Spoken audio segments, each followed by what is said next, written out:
turtle is among the victims of the Gulf oil spill. It is one of more than 300 turtles that the Oceania Conservation Organization says has been found dead or injured since the spill began April 20th. John Hewitt of the Audubon Aquarium of the Americas in New Orleans says his group has been able to clean and recover only 16 turtles. So life is hard out there for sea turtles ordinarily. It's getting harder by the day.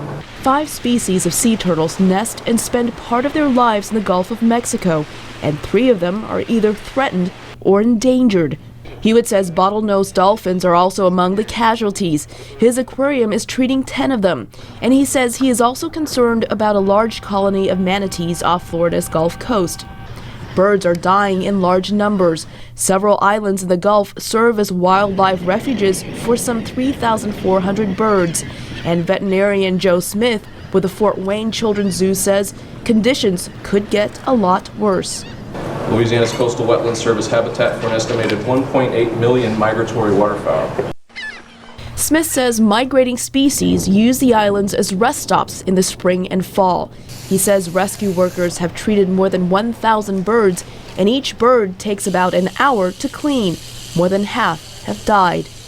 Just recently removed from the endangered species list, nearly half of the brown pelicans in the southeastern U.S. nest on barrier islands in the Gulf.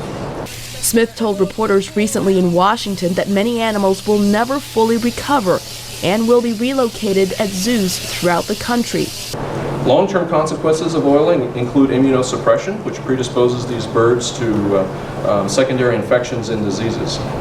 Long-term survivability studies are often lacking, and the effects on future reproduction are relatively unknown. The oil also threatens Louisiana's marshes, home to hundreds of species, nutrients and small organisms that feed fisheries and larger animals. Traces of the oil are reported several kilometers into the marsh area. Paul Boyle is the senior vice president of the U.S. Association of Zoos and Aquariums. So these marshes, especially in the south where they're so extensive, are tremendously productive areas. So many organisms spend part of their larval life in marshes. So the effects on those marshes beyond the wildlife are devastating as well and will last for a long time. And in the Gulf waters, where tens of thousands of barrels of oil continue to spill daily, great extensions of deep-sea corals rest in silence. Some are 4,000 years old. Nobody knows yet what will happen to them in the worst environmental disaster in the U.S. For producer Zulima Palacio, Elizabeth Lee, VOA News.